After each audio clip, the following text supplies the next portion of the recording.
സത്യം പറഞ്ഞ എനിക്കിപ്പോ ഈ മാല ഇട്ടുകൊണ്ട് നടക്കാൻ നാണക്കേട് തോന്നുക. എന്തിന്? എന്റെ മകനെ സന്തോഷിപ്പിക്കാൻ വേണ്ടി നീ നിന്റെ കഴുത്തിലെ മാല ഊരി പണയം വെച്ചു. എന്നിട്ട് ഞാനോ ഈ മാലയും കെട്ടിത്തൂക്കി നടക്കല്ലേ? അതോർക്കുമ്പോ ഒരു ചമ്മല് പാറു. നിന്റെ മോനോ? നിന്റെ ഏത് മോന് വേണ്ടിയാ ഞാൻ സ്വർണം പണയം വെച്ചത്? ദേ, ആവശ്യമില്ലാത്ത വർത്താനൊന്നും വേണ്ട കേട്ടോ. ഗൗതം എന്റെ മാത്രം മോനാ. അവന് വേണ്ടി എന്ത് ചെയ്യണമെന്ന് എനിക്കറിയാം.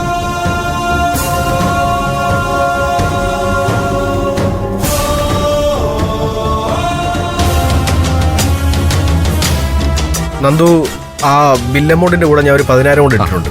അത് നന്ദുവിനുള്ളതാ. ഏയ്, അതൊന്നും വേണ്ടായിരുന്നു സാർ. ഇരിക്കട്ടെന്നേ, ഞാൻ എന്റെ ഒരു സന്തോഷത്തിന് നന്ദിയാന്ന് കരുതിയാൽ മതി. ശരി സാറേ, എന്നാ ഞാൻ പോട്ടെ. ശരി, ഓക്കെ നന്ദു. എന്തെങ്കിലും ഉണ്ടെങ്കിൽ ഞാൻ വിളിക്കാം. ഓക്കെ സാറേ. ശരി.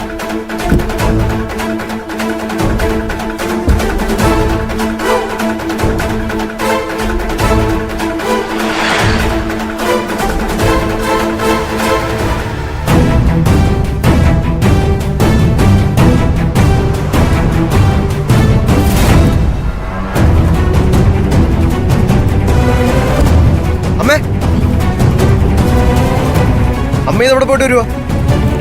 കണ്ണി കണ്ടവരോടൊക്കെ വർത്താനം പറയേണ്ട ആവശ്യം നമുക്കില്ല. വാ നിർമ്മലേ, പോകാം. അമ്മയോ നിന്നേമ്മേ? അമ്മയോ? ആരുടെ അമ്മ? ആ വിളിയൊന്നും ഇനി വേണ്ട. അതിന്റെയൊക്കെ കാലം കഴിഞ്ഞു. നിനക്ക് അങ്ങനെ ഒരു ചിന്ത ഉണ്ടായിരുന്നെങ്കിൽ ഗൗതമിനെയും നിധിയെയും എന്നെയും ആ വീട്ടിൽ നിന്ന് ഇറക്കി വിടുമായിരുന്നോ? അമ്മ ആവശ്യമില്ലാത്ത പറയല്ലേ. ഗൗതമിനോട് ഞാൻ ഇറങ്ങിപ്പോകാൻ പറഞ്ഞത് ശരി തന്നെയാ. അവരുടെ കൂടെ ഇറങ്ങിപ്പോ ഞാൻ അമ്മയടുത്ത് പറഞ്ഞോ? പോണ്ടെന്ന് യാചിച്ച് പറഞ്ഞല്ലേ ഞാൻ.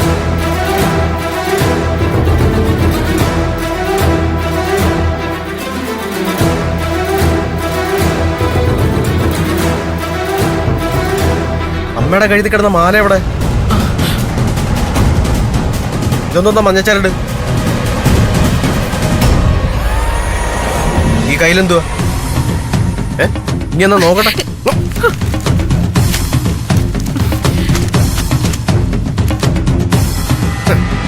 അപ്പൊ അങ്ങനെയാണ് കാര്യങ്ങളല്ലേ?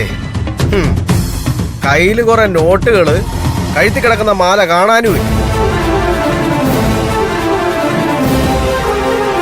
മാല വിറ്റോ പണയം വെച്ചോ ഉള്ള കാശ് കൊടുക്കാൻ പറഞ്ഞു കാണും ഗൗതം, അല്ലേ? എന്റെ അച്ഛന്റെ സ്വത്ത് ഇത്രയും നാൾ തിന്നത് പോരാഞ്ഞിട്ടായിരിക്കും ഇപ്പൊ അമ്മയുടെ താലിച്ചരടും കൂടെ ഇറക്കുന്നത്. നീ ഇനി ഗൗതമിനെ കുറിച്ച് ഒരു അക്ഷരം വേണ്ടി പോരുത്. നിന്റെ ഈ നടു റോഡിലിട്ട് ഞാൻ തല്ലും. നീ എന്താണ് എന്റെ ഗൗതമിനെ കുറിച്ച് വിചാരിച്ചേക്കുന്നത്? മാല പണയം വെക്കാനാണ് പുറത്തേക്ക് ഇറങ്ങുന്നതെന്ന് അവൻ അറിഞ്ഞിരുന്നെങ്കിലേ എന്നെ വീട്ടിലിട്ട് പൂട്ടിയേനെ. അതറിയോടാ നിനക്ക്? നീ ഒരു കാര്യം മനസ്സിലാക്കിക്കോ. തെരുവി കിടന്നാലും സന്തോഷവതിയാടാ ഞാനിപ്പോ. എനിക്ക് സന്തോഷിക്കാനേ കയ്യിലും കഴുത്തിലും സ്വർണത്തിന്റെ ആവശ്യമൊന്നുമില്ല. എന്റെ മോൻ, അവൻ എന്റെ കൂടെയുണ്ട്. എനിക്കിപ്പോ തെരുവ് സ്വർഗരാജ്യമാടാ. ഇങ്ങോട്ട് താ. വാ നിർമ്മലേ. അമ്മയ്ക്ക് തിരുത്താൻ ഇനി സമയമുണ്ട്.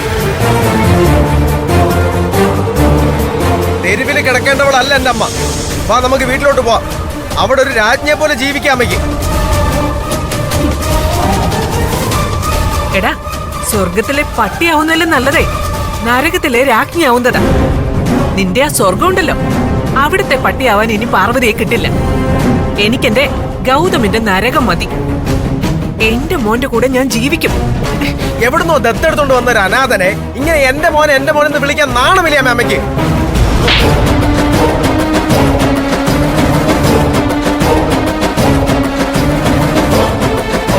പറഞ്ഞതായിരുന്നു ഞാൻ നിന്നോട്, ഇനി അവനെ കുറിച്ച് ഒരു അക്ഷരം വേണ്ടി പോരുതെന്ന്.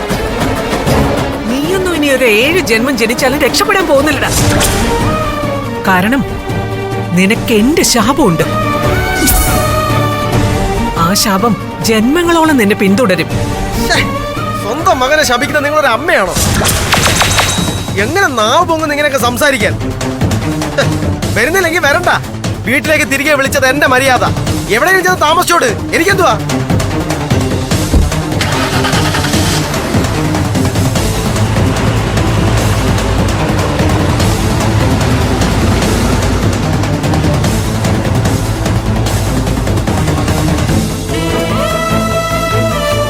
കണ്ടു നിർമ്മലേ, ഞാൻ പെറ്റു വളർത്തിയ എന്റെ മോൻ എന്നോട് പറഞ്ഞതൊക്കെ കേട്ടില്ലേ നീ?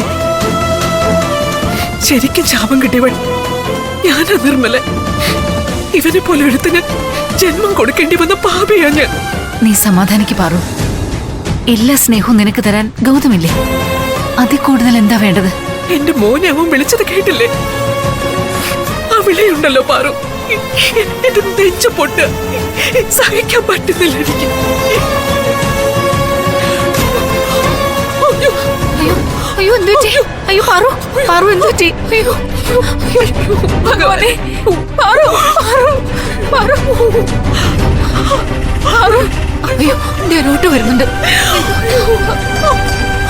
ഓട്ടോ.